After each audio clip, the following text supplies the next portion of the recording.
every week. So I have 6 games a week, so I'm happy rather than just having one game a week, on the weekends. So the scout team receivers, all of us, we all know like every day's game day, and we definitely approach everything in that fashion and everything, because I truly believe the receivers we have on the scout team is really explosive and they're really great. They just need an opportunity. So,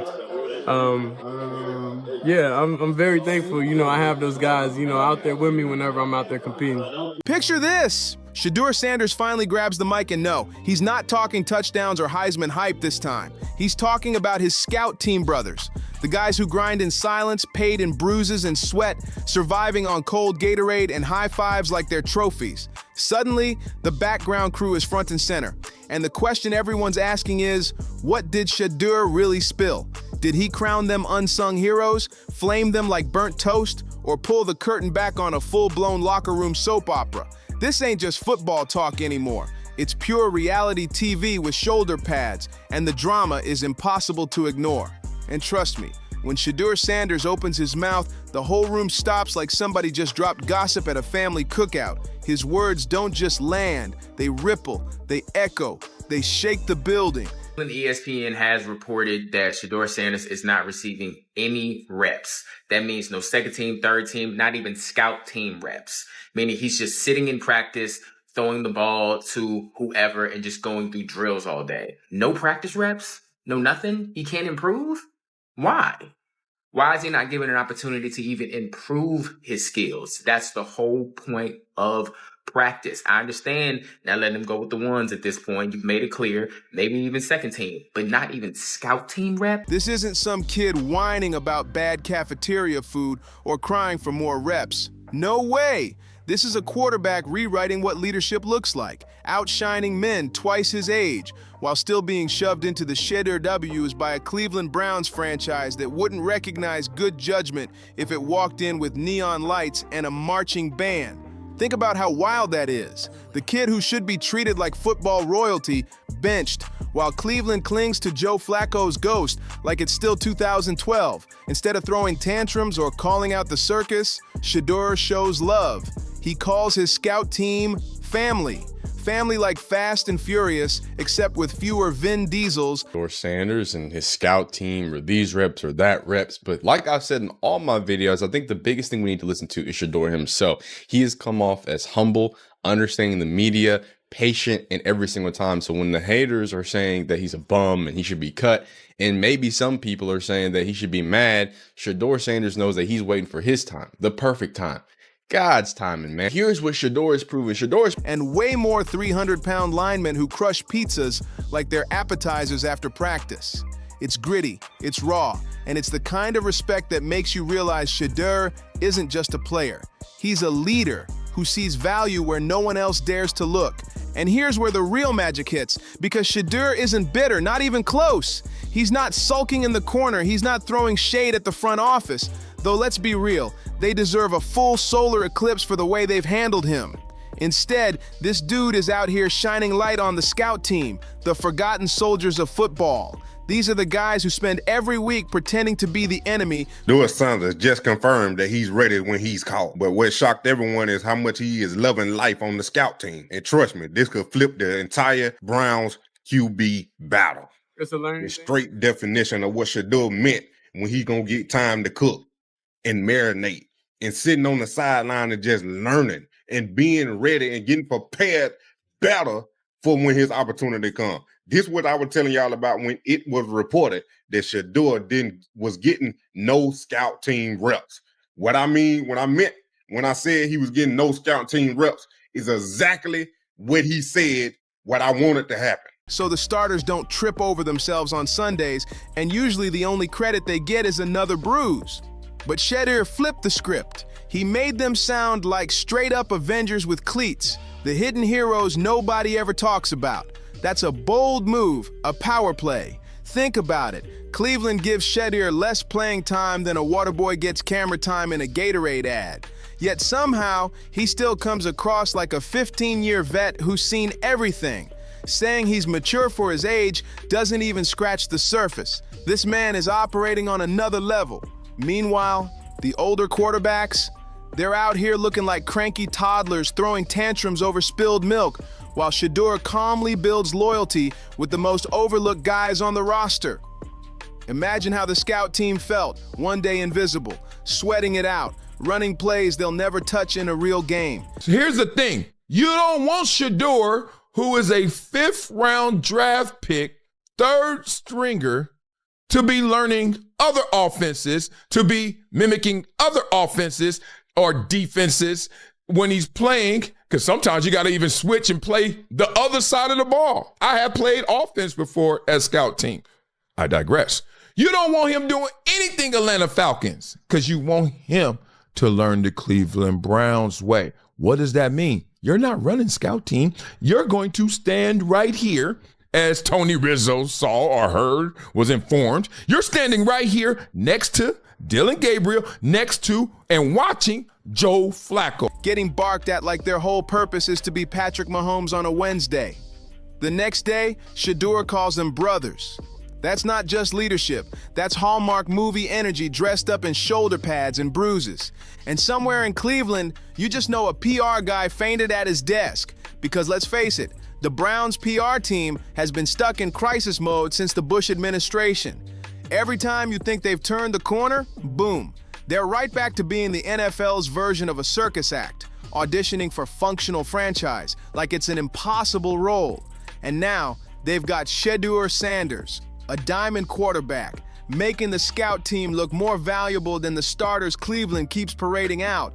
This isn't just maturity, it's straight up chest level thinking. Shedeur calling the scout team his family wasn't some random throwaway line. That's leadership in its rawest form. That's planting seeds, building loyalty, creating an empire from the ground up, while the Browns front office is too busy writing love letters to washed up veterans who should have retired with flip phones. To get the scout team reps against the first team defense.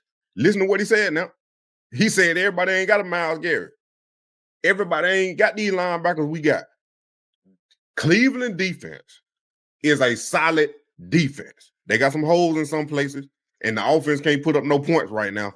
But imagine you being a rookie quarterback running scout team against this #1 defense in practice. Like he said, he has 6 games a week. Now picture the long game. Fast forward a couple of years when Cleveland finally loosens its death grip on the bench and lets Shedeur play more than 2 snaps without panicking like church ladies clutching pearls. Those scout guys he uplifted, they'll run through concrete walls for him. That's how deep this loyalty goes. And the wildest part, it makes Cleveland look even dumber. Because how do you look at a young, ridiculously composed, ice-cold leader like Shedeur Sanders and still say, nah, let's roll with a 39-year-old moving slower than dial-up internet? It's pure comedy gold. If the Browns were a sitcom, they wouldn't be the clever version of The Office. Nah, they'd be the cringy remake, missing Jim and Dwight, just Michael Scott bumbling through disasters every single episode. Meanwhile, Shedeur's rewriting the quarterback handbook in real time. Most young guys in the league are flexing jewelry on Instagram, whining about their brand, or dropping cryptic tweets for attention. Not Shedeur. He's out here building a real community with the guys who do the dirty work, the grinders no one else bothers to notice. It's refreshing, it's bold, but it's also terrifying for the Browns and the rest of the league, because if Shedeur can win hearts without even touching the field, what happens when he finally gets the snaps he deserves? Stop for a second. Garrett, it makes me feel good when Shedeur Sanders feels good. You know why? Because Shedeur gets talked about. He gets hated upon. He gets all of this media screw. People are constantly making Shedeur all the time. It's constant. They went a full week telling you how Shedeur's an idiot. Why didn't he sign with the Browns? See, and this is why Shedeur and Deion are dumb. That's what NFL media tried to tell you for a full week. Look how stupid Shedeur is because they ran out of cocky narratives. And imagine the scout team's reaction. Half those guys probably thought their biggest compliment this year would be a tired, good hustle. And then, out of nowhere, the golden child of the franchise calls them family. That's bigger than any touchdown pass. No, you're my family. Just like that. Instant status upgrade. The scout team went from nameless background extras to main characters in the Shedeur Sanders cinematic universe. You just know those guys are strutting into practice now with a little extra swagger, like they finally got speaking roles in a blockbuster. And here's the kicker. The starters probably can't stand it. That's the beautiful chaos. Cleveland's locker room suddenly looks less like a professional team and more like a messy high school cafeteria. On one side, you've got salty starters pouting because they didn't get called family. On the other, the scout squad walking tall, moving like they're about to drop a diss track, and right in the middle, Shedeur, cool, calm. Shedeur Sanders has finally broken his silence because there's been a lot of speculation and a lot of narratives out there about what's going on with Shedeur Sanders in Cleveland. Is Kevin Stefanski trying to sabotage him? Is Shedeur Sanders getting the reps in practice? A lot of things came out during training camp that, he wasn't getting first team reps. He was getting limited reps and he was making the best of his opportunities. And a lot of media personnel and a lot of people that was up close at these Cleveland Browns practices in the training camp, when they saw Shedeur on the field with the opportunities that he was getting, they said Shedeur Sanders was playing lights out. Sipping metaphorical tea while the whole room spins into chaos around him. That's leadership with style. And the best part is, he didn't even break a sweat pulling it off. And the media? Oh, they tried to water it down. Shedeur was just being nice. Nice? Please. That wasn't kindness. That was a strategic power move. Nothing screams I'm the future louder than bonding with the lowest guys on the depth chart and lifting them up in front of the whole world. That's a flex with purpose. That's how you build loyalty that lasts. But this is Cleveland, so you know how it goes. They might fine him for unauthorized bonding activities, bench him longer for being too mature, or just keep doing what they do best, ignoring the obvious until it blows up in their faces on game day. Because if the Browns have mastered one skill, it's pretending talent doesn't exist until it's lined up on the opposite sideline, torching them under the lights. But here's the kicker. Shedeur doesn't care. That's the vibe that drips off him every time you see him. He's not sweating the lack of snaps, not pouting on the sidelines, not begging the coaches for a chance. Instead, he's planting seeds, stacking credibility, and showing everyone he's got the calm poise of a 10-year vet. He knows his moment is coming, and when it does, The Browns, they really amaze me every single year. And we're only 2 weeks into the season. You guys know the Shedeur Sanders thing has been going since the NFL draft. He was projected to be a top 5 pick, ended up falling all the way to the 5th round. Well, now he's not even getting scout team rep. Per Football Forever, Shedeur Sanders isn't getting any practice reps, not even on scout team, per Tony Rizzo. Hearing Shedeur isn't even running scout team. He's literally watching everyone. Bailey Zappi is running scout team. That's what I'm hearing. Why is he on the team? Why is he even there? Rizzo said via ESPN Cleveland. I really wish I knew. I really wish I knew why the Cleveland Browns decided to take. he won't just step onto the field. He'll step out with an army behind him. And that army isn't just the fans, it's the scout team he turned into true believers. The more you think about it, the clearer it becomes. Shedeur isn't playing the same game as the rest. Coaches are fumbling around with checkers, the front office is still stuck on tic-tac-toe, and Shedeur, he's already running 3D chess blindfolded, 3 moves ahead, setting the stage for something bigger than Cleveland can even imagine. He knows exactly how this story ends. He doesn't need validation from coaches who can't even recognize a star when it's standing in front of them. Right now, he's just letting Cleveland embarrass itself over and over again while the irony piles up. Think about it. The Browns have spent decades searching for that savior quarterback, decades of heartbreak and desperation, and the one kid who could rewrite the entire franchise. They're keeping him on ice like unwanted leftovers nobody dares to reheat. Meanwhile, Shedeur is proving week after week that true leadership Had to say about Shedeur Sanders, because a lot of speculation coming into the NFL draft, they said Shedeur Sanders didn't have the arm talent, and Jerry Jeudy put that narrative to bed by saying Shedeur Sanders has one of the best arms in the NFL. He said his arm talent is elite. So we heard what the wide receiver from Cleveland said in Jerry Jeudy.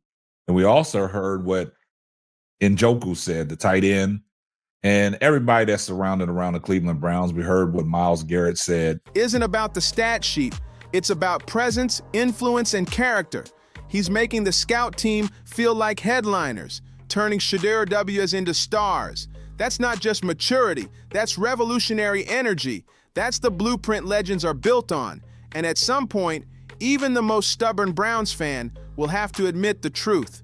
Shedeur isn't just the guy of the future. He's the guy right now. And if Cleveland can't see it, maybe they don't even deserve him?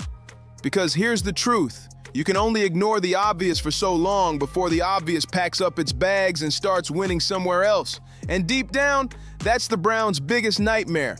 So for now, all we can do is sit back and watch the comedy unfold. Shedeur Sanders, the most composed, mature, and strategic quarterback on the roster, spending more time hyping his scout team brothers than getting actual snaps on game day. It's ridiculous, it's hilarious, and it's peak Cleveland Browns.